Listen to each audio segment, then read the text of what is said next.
Volume 3, Mitos e Lendas Brasileiros, Parte 2.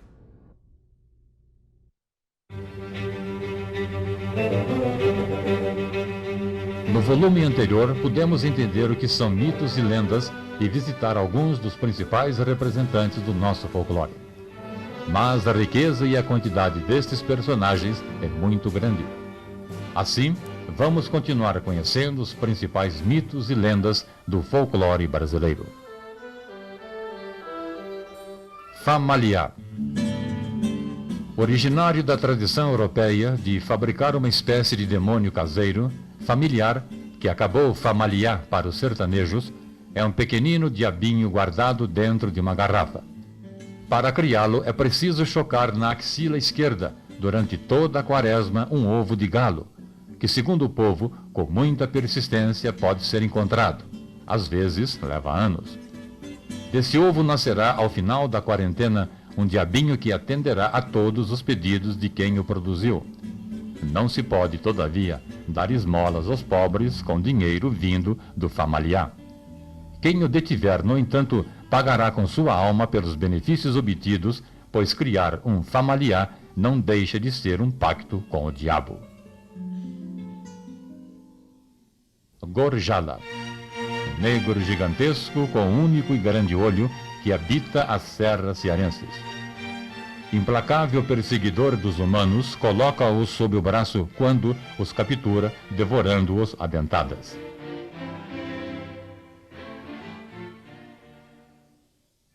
Gralha azul. Para o povo paranaense, a gralha azul é a responsável pelo agrupado reflorestamento de pinheiros, tendo-se em vista a estranheza que causava o fato de estes aparecerem em grupos, em pontos afastados, sem que o homem os plantasse. Diz o povo que essa ave encontrada nos planaltos do Paraná se alimenta das sementes dos pinheiros e que, precavida, enterra-os em pontos diversos e em considerável quantidade para posteriormente saciar sua fome. Como nem todos os pinhões enterrados se consomem, estes germinam e fazem surgir os amplos pinhais agrupados. Assim se explicam as grandes florestas só de pinheiros. Por isso, as armas dos caçadores negam fogo, ou pior, os tiros saem pela culatra se a ave contra a qual miram é a gralha azul. É uma lenda paranaense. Iara.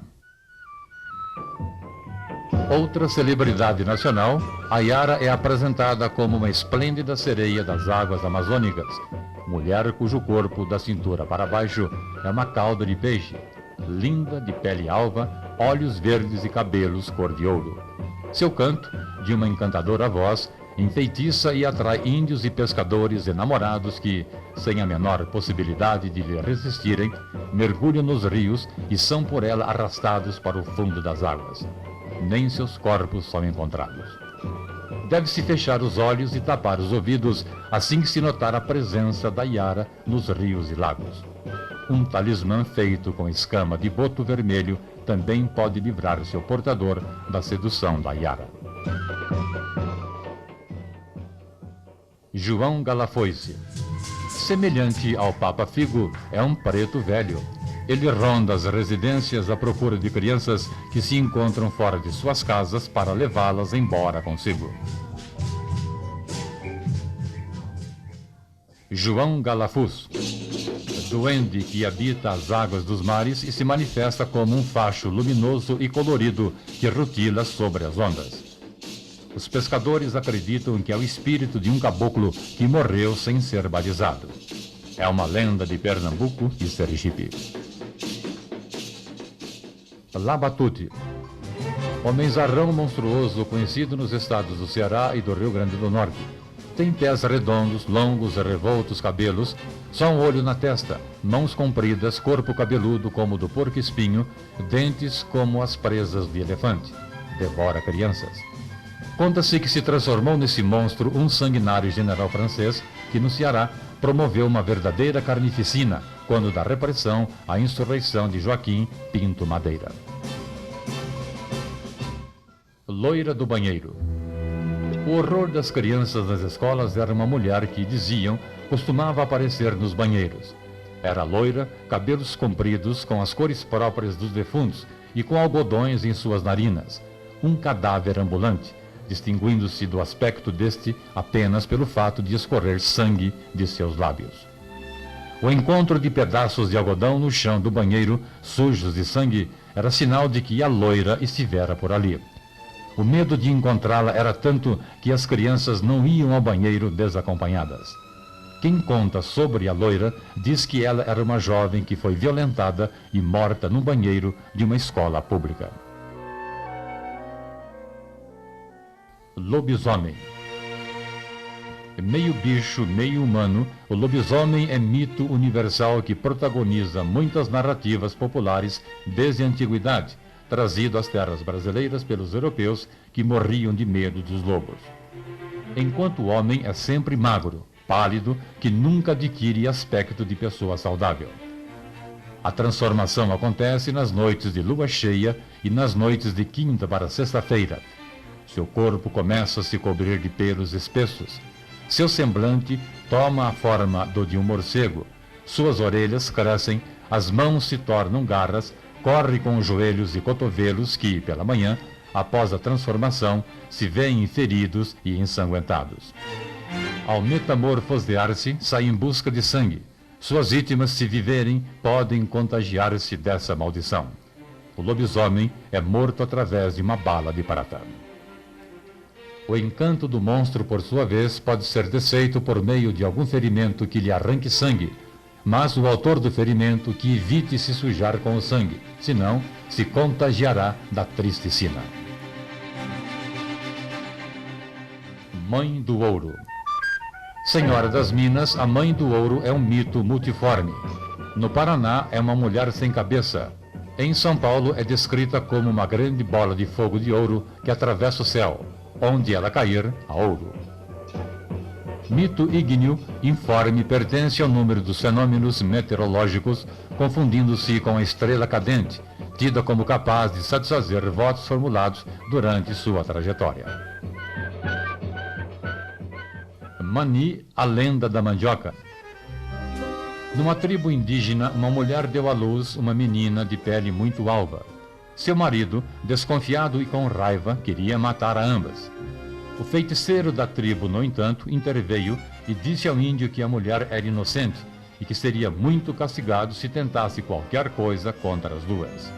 A criança a que deram o nome Mani cresceu, linda, inteligente, querida por todos da tribo, mas ela não viveu muito tempo. Seus pais a sepultaram dentro de sua própria maloca e a regavam todos os dias com suas lágrimas. No local nasceu uma planta que, descascada, era branca como a pele de Mani. Os índios julgaram ter sido o milagre de Tupã, deus dos índios, pois a planta revelou-se saboroso e nutritivo alimento e de suas raízes se fez um vinho delicioso. Deram-lhe então o nome mandioca, ou manioca, que significa corpo de Mani.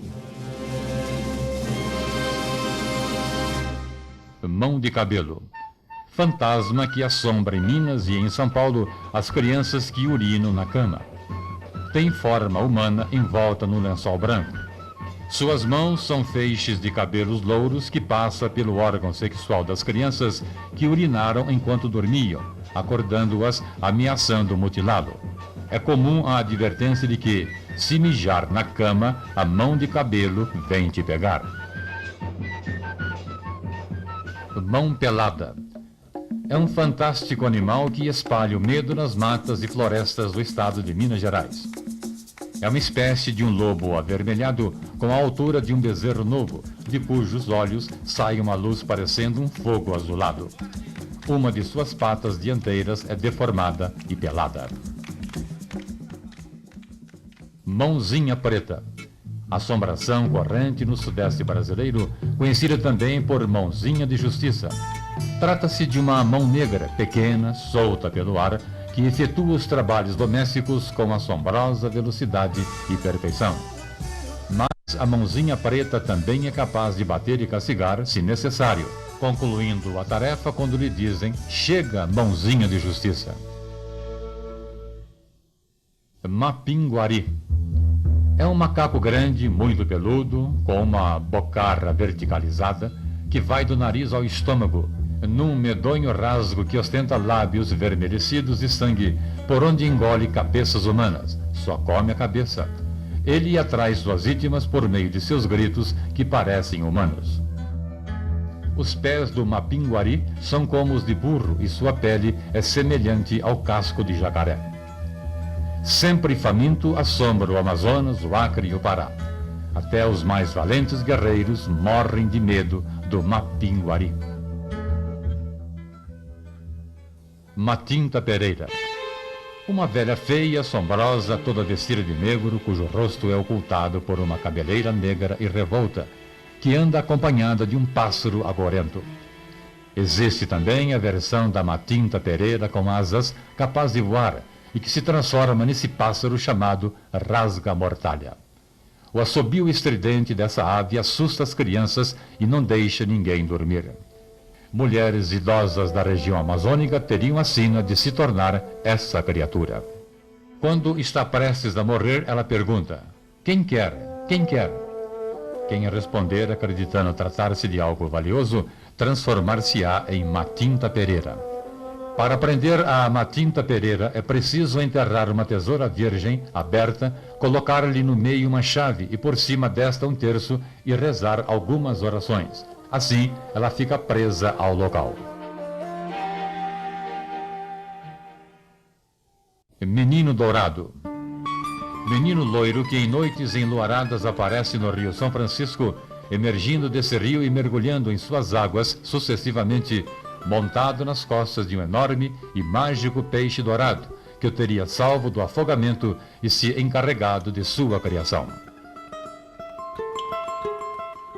Moça de branco. Moça vestida de branco que à noite aparecia pedindo carona aos caminhoneiros na antiga estrada Rio-São Paulo. Os motoristas de caminhão, sempre solícitos com mulheres, estacionavam o veículo e abriam a porta para o ingresso da bela jovem. A viagem prosseguia. A moça retraída, estranha, sombria, calada, limitava-se a responder com monossílabos ao que lhe perguntavam. Entretanto, algum tempo depois, os motoristas se arrepiavam de pavor ao notarem que a moça havia simplesmente desaparecido. Contavam os caminhoneiros que ela fora morta atropelada por um caminhão ao dirigir-se à igreja no dia de seu casamento. É uma lenda paulista. Mula sem cabeça. É uma enorme mula acéfala, como diz o seu próprio nome, que solta fogo pelo seu pescoço. O estrondoso galopar da mula sem cabeça faz tremer o chão, ouvindo-se de longe seu mórbido e estridente relincho. Seus possantes coices que cortam como navalha ferem mortalmente os homens e animais que cruzam seu caminho. Pela madrugada, volta à forma humana, suja, desgrenhada, toda machucada. Quem se defrontar com a mula sem cabeça deve esconder as unhas, pois estas têm para o monstro grande brilho, atraindo-o. A mais tradicional das versões sobre esse mito nacionalmente conhecido conta que a mula sem cabeça é aquilo em que se transformam, como punição, as amantes de padres católicos. Estes, para evitar que o seu amor sofra essa triste sina, devem amaldiçoá-lo 7 vezes antes de celebrar a missa. Já o desencantamento da mula sem cabeça, a exemplo do lobisomem, requer um ferimento que lhe tire sangue. O encanto também pode ser desfeito se lhe for tirado o freio de ferro que traz no pescoço. Outras há, entretanto, que dizem ter sido ela uma rainha de um distante reino que tinha o costume de passear de madrugada pelo cemitério. Esse estranho hábito despertou a curiosidade do rei, que numa ocasião a seguiu e a flagrou comendo o cadáver de uma criança que havia morrido na noite anterior. Vendo-se descoberta, transformou-se naquele bicho.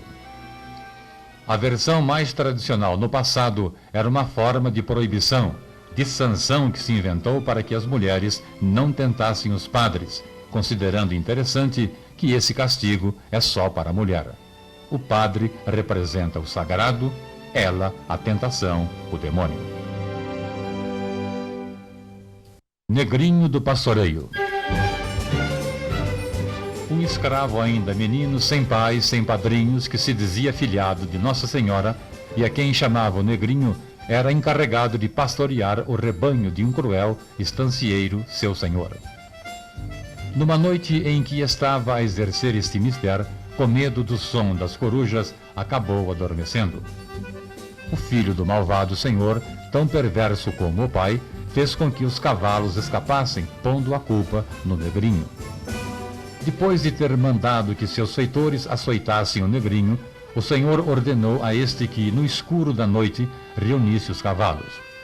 Nossa Senhora, então, atendendo ao pedido de ajuda de seu afilhado, iluminou as coxilhas por onde ele cavalgava à procura dos animais, fazendo com que estes pudessem ser vistos e finalmente reunidos no potreiro pelo Negrinho. O filho do estancieiro, não satisfeito, soltou novamente os cavalos. Dessa vez, a surra foi impiedosa e o Negrinho, depois de atirado num formigueiro, acabou morrendo. Salvo por Nossa Senhora e usufruindo da liberdade que lhe trouxe a morte, dizem que ele cavalga até hoje pela terra e pelo céu.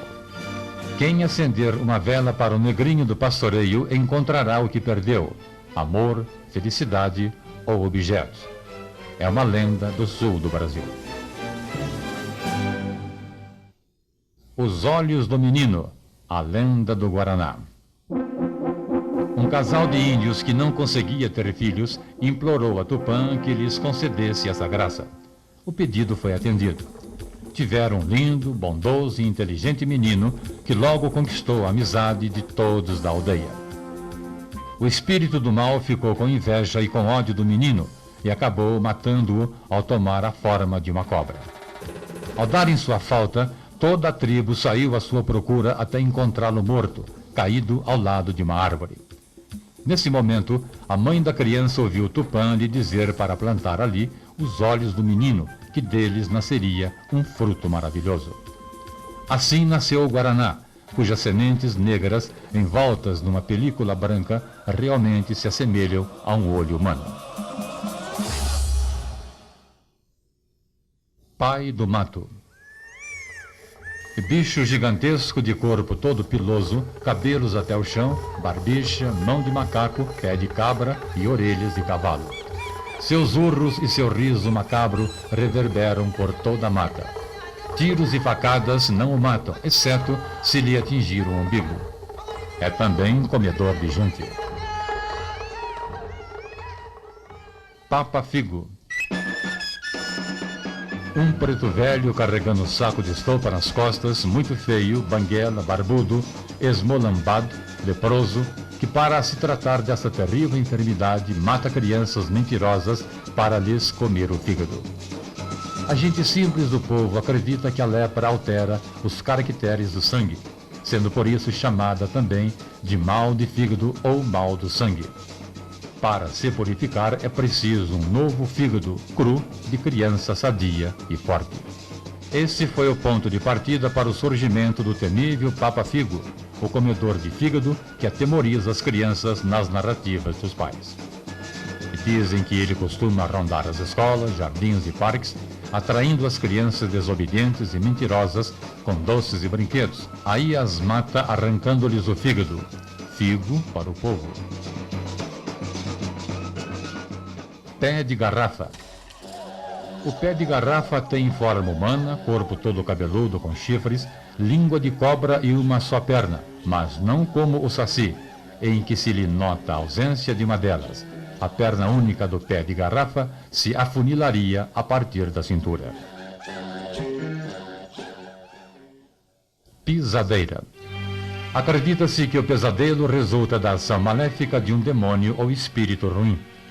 A pisadeira seria, então, para o povo, a personificação do pesadelo numa velha, feia, gorda, pesada, que sentaria na boca do estômago de quem está a dormir, oprimindo-lhe o tórax de modo a dificultar a respiração. A ela atribuem a causa de malfadados sonhos. Suas presas mais fáceis, dizem, são as pessoas que dormem deitadas de costas ou com o estômago cheio. É curioso notar que o vocábulo pesadelo deriva de peso, pesado. Porca dos 7 Leitões. É uma porca que costuma aparecer atrás de igrejas antigas e de cruzeiros de estradas, acompanhada de 7 leitões. É branca e solta fogo pelos olhos, pelo focinho e pela boca. Ela teria sido uma rainha que, com seus filhos pequenos, sofreu essa transformação por vingança de um horrível feiticeiro. De acordo com outra versão, seria a alma de uma mulher que praticara 7 abortos. A Princesa da Cidade Encantada. Em Jericoacoara, os moradores contam que existe uma cidade encantada, perto da praia, sob o farol, onde só se pode chegar na maré baixa. A entrada numa caverna é fechada por uma enorme grade de ferro. Nessa cidade vive uma linda princesa que, por um feitiço de um bruxo malvado, com quem ela não quis se casar, teve o seu corpo transformado numa espécie de serpente de escamas douradas. Apenas seu rosto e seus pés se mantiveram a salvo da terrível bruxaria. Dizem que para quebrar esse encanto é preciso banhá-la com sangue humano e que o herói que a salvar ficará com ela e com todo o ouro que existe na cidade, a qual também renascerá. Mas os que até hoje tentaram correm aterrorizados ao ouvirem, logo na entrada da cidade, os sons apavorantes de fantasmas, de gemidos e gritos humanos e de urros de monstros ferozes. Lenda mais conhecida no Ceará. Quibungo. Bicho babão, meio homem, meio macaco, cabeça muito grande e uma enorme boca nas costas, por onde devora as crianças, a qual se abre e fecha à medida que ela movimenta sua cabeça para cima ou para baixo. Acredita-se que os negros, quando ficam muito velhos, viram quibungo. Diversamente dos outros que integram o chamado ciclo dos monstros, como o pai do mato e o mapinguari, o quibungo não é invulnerável às armas do homem, de modo que pode ser ele abatido a faca, tiro ou pauladas. É um mito baiano de origem africana. Saci Pererê. De acordo com a configuração mais popular, o Saci Pererê é representado por um negrinho de uma perna só, com orelhas de morcego e a mão furada, que usa uma carapuça vermelha na cabeça, cujo poder mágico lhe confere a prerrogativa de ficar invisível e de aparecer e desaparecer como fumaça. Se lhe for tirada a carapuça, ele perde seus poderes. Ele se faz anunciar por um assobio estridente e adora fumar, sendo esta uma forte característica do Saci, pois é difícil imaginá-lo sem seu cachimbo. O Saci é daqueles fumantes que nunca trazem consigo palitos de fósforos ou isqueiro, e por isso sempre assombra os viajantes pedindo-lhes fogo para seu pito. Matreiro, traquinas, o Saci pratica todo tipo de diabruras, dá nó nos rabos dos cavalos, faz queimar a comida, esparrama as brasas do fogão, joga farinha em toda a cozinha, derruba o chapéu dos viajantes, depois de quase matá-los de susto ao montar na garupa de seus cavalos. Faz cócegas e puxa as cobertas de quem está dormindo e outras molecagens ainda piores. O remédio mais eficaz para espantar o Saci é rezar o credo.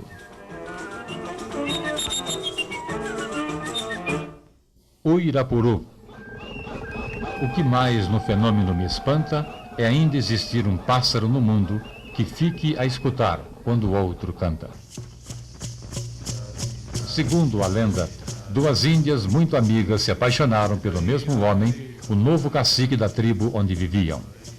Como eram amicíssimas, deixaram para que o cacique decidisse com qual das duas iria ficar. Ele, porém, gostava de ambas as rivais e não se decidia. Para solucionar o impasse, propôs um duelo, uma competição de arco e flecha.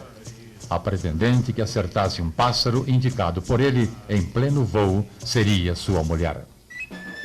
As duas amigas dispararam então suas flechas. Uma delas acertou o alvo e se casou com o cacique.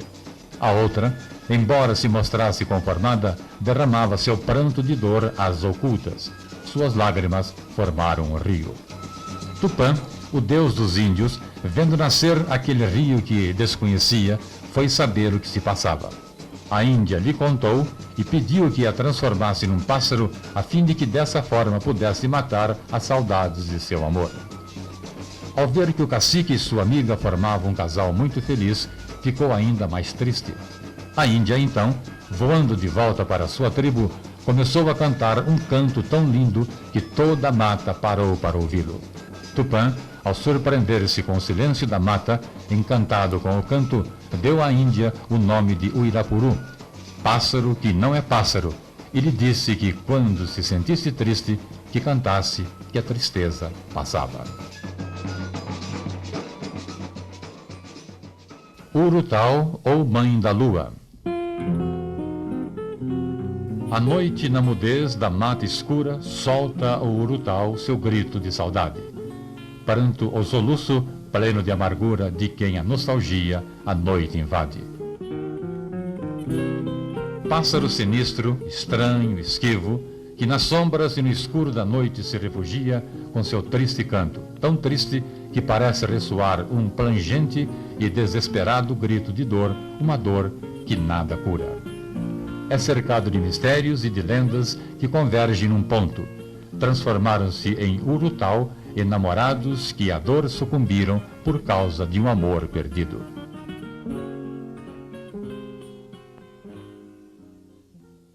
Vaqueiro misterioso. Por todo o Nordeste brasileiro contam histórias sobre um vaqueiro muito humilde, aparentemente frágil, mal vestido, montado num cavalo velho, com um chapéu gasto a lhe ocultar o rosto. Não se sabe de onde vem, nem seu verdadeiro nome. Ninguém lhe dá atenção, nem dá nada por ele. Quando se oferece para participar de vaquejadas ou outros certames com gado, zombam e caçoam do forasteiro. Acontece, porém, que na hora das disputas ele se revela um vaqueiro hábil como ninguém, conhecedor de grandes segredos. Seu cavalo torna-se então um veloz e belígero ginete. Ele reúne todo o gado no corral, sozinho e em pouco tempo. Domina facilmente os mais ferozes touros. Nas vaquejadas não há novilho, não há garrote que escape à derrubada do vaqueiro misterioso. Enfim, acaba sendo ele o grande campeão. Terminados os torneios e as festas, ele, alegre, bom garfo e grande bebedor, recusa os sedutores convites das mulheres, assim como as ofertas dos fazendeiros de bem remunerados trabalhos. Apenas recebe os prêmios e se vai, para reaparecer depois em outras paragens. Vitória Régia. Era uma vez uma jovem e muito bonita índia chamada Nayá, que se apaixonou pela lua ao ouvir as histórias de que esta era um belíssimo e poderoso guerreiro, que quando se enamorava de alguma índia, levava-a consigo para o céu e a transformava numa linda estrela. Nayá, depois de se apaixonar pela lua, passou a não se interessar por nenhum de seus inúmeros pretendentes, mantendo-se fiel a seu sonhado guerreiro. Numa das noites em que vagava pelas matas, ao ver a imagem da lua refletida no lago, acreditando ser o seu amado, atirou-se nas águas profundas do lago e morreu afogada. A lua, então, que não fizera de Nayá uma estrela no céu, transformou-a numa estrela das águas, fazendo com que seu corpo de índia se tornasse uma imensa e linda flor, cujas pétalas à noite se abrem, para que o luar ilumine sua corola rosada. Essa flor é a Vitória Régia.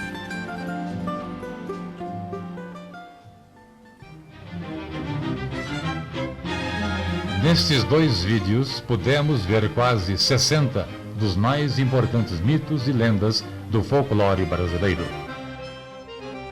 Mas o folclore inclui também danças, músicas, brincadeiras, comidas típicas e muito mais. E é isso que vamos ver nos próximos volumes desta coleção.